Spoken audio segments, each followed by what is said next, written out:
Do you know that sometimes a leader is overthrown, and what remains in the people's memory isn't what he claimed to stand for, but the silence he demanded from them? The world still recalls the scenes from Abidjan.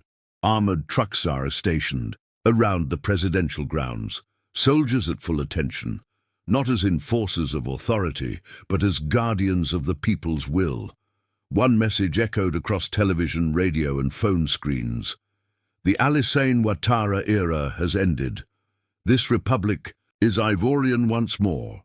For years, Ouattara had been advertised to the international community as a pillar of West African stability. He was Western-educated, IMF-approved, pro-France, pro-reform, pro-market.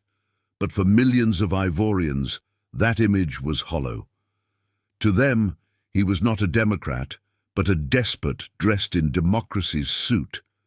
And in the wake of the army's intervention, what arose was more profound than the coup itself, a nationwide refusal to romanticize his rule. There were no defenders, no loyalist marches, no attempts to salvage his legacy.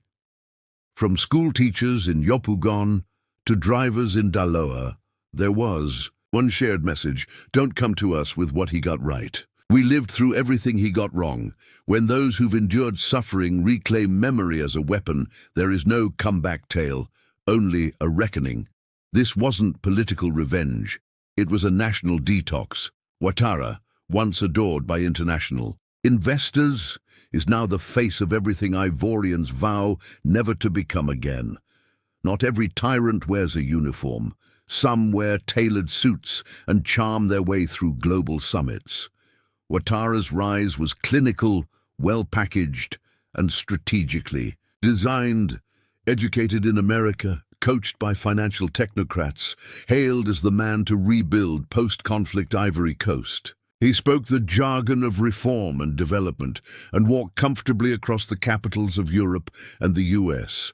To the West, he was ideal, predictable, pliable, and business-friendly. But to those in Kumasi, or the farmlands of Korhogo, the truth was far less glamorous.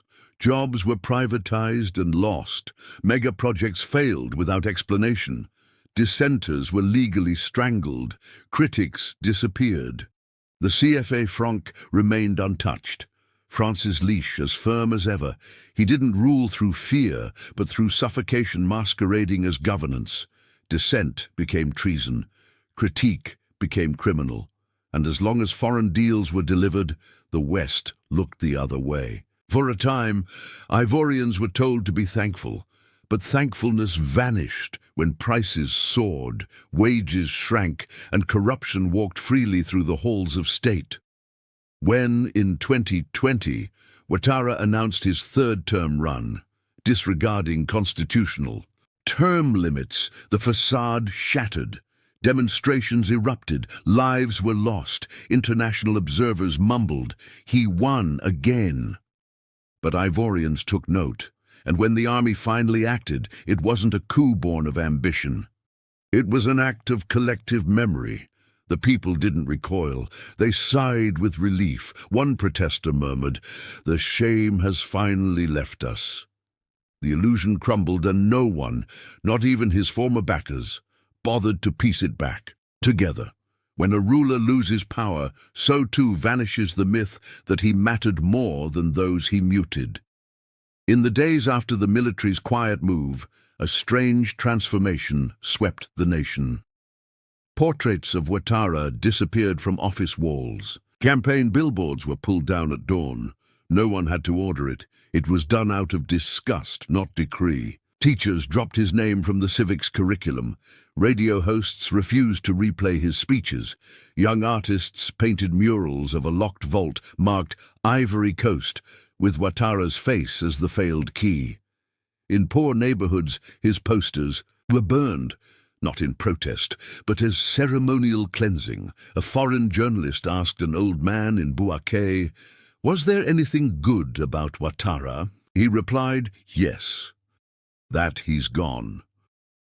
What shocked outsiders wasn't just his fall, but how absolute the rejection was.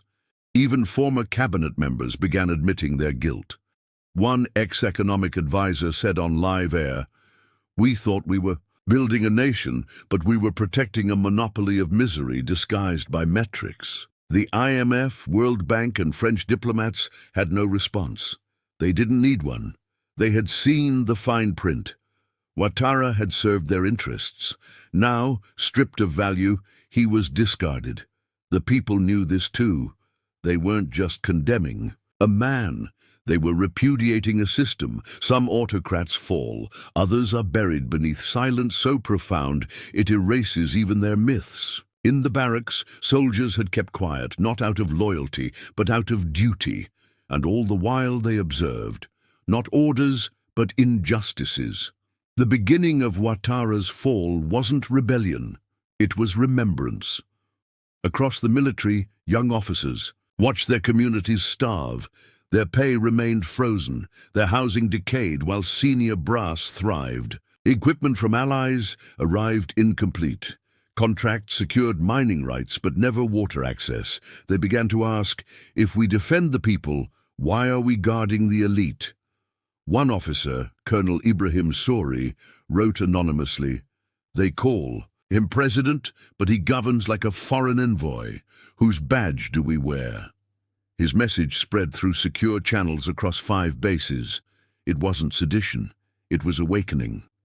General Sekou Doumbia, known for his silence, began connecting with neutral units. No slogans, no rally cries, just one question. If not us, who will stop this country from becoming a gilded cage? When it was time, they acted without chaos. No gunfire, no purges. Ouattara was quietly confined. His security stepped aside. The presidential mansion was secured not with triumph, but with solemnity. A single statement followed. There will be no strongman succession, only a return to the people. No vengeance, no mass arrests. The airwaves were opened, and shockingly, the nation listened. Ivory Coast did not implode.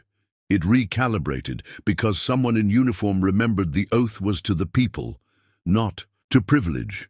History doesn't turn in embassies. It turns in markets, alleyways, and schoolyards. After the fall, foreign missions scrambled. France issued a muted line. "We hope for constitutional stability." The US echoed, "We are watching events closely." ECOWAS called for dialogue, but Ivorians were already talking with each other. At fish stalls, women muttered, "He auctioned us." University students transformed lecture halls into sovereignty forums. Truckers scribbled on their windshields, "Not a word for Ouattara." "Clean face, dirty country," an Al Jazeera reporter spoke to a vendor in Yopougon. "They called him a reformer," she said. "We called him a rebranded colonizer." This wasn't bitterness. It was testimony, honest, loud, shared.